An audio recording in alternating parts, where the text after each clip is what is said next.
Sino lang dapat yung kainggitan natin? May sinabi si Prophet Muhammad sallallahu alaihi wasallam na meron lang dapat tayong kainggitan. Merong masamang inggit at merong mabuting inggit. Okay? Ang masama, hindi dapat natin gawin. Hindi dapat tayo doon mainggit.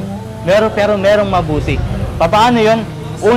Unang katangian na dapat natin kainggihan, rajulun atahu Allahu malan wa sallatahu ala halakatihi.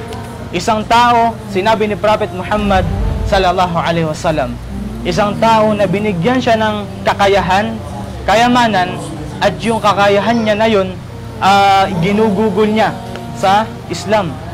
Nagpapakain, nagdo-donate, no? Binibigyan niya lamang ito para sa Islam.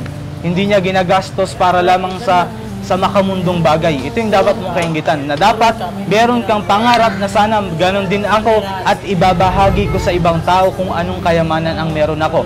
Dapat hindi mo isipin na sana mawala sa kanya yun at sa akin na lang. Hindi pwede yun. Kailangan mangangarap ka na sana ipagpatuloy niya yung gawain na yun at ako din magkaroon ng ganon para makakuha din ako ng reward sa gagawin niya. Okay?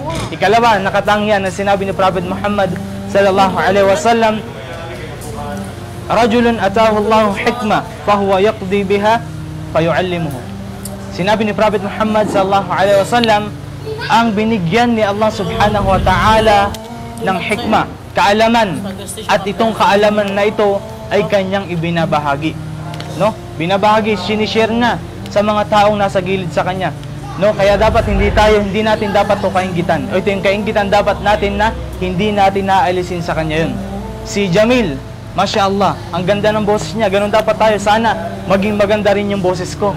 Para dalawa kaming magaling magbasa sa Quran. At nabibigkas natin ng tama yung Quran. Ganun dapat mga brothers, no? Sisters. Inshallah, sa maikling paalala na ito.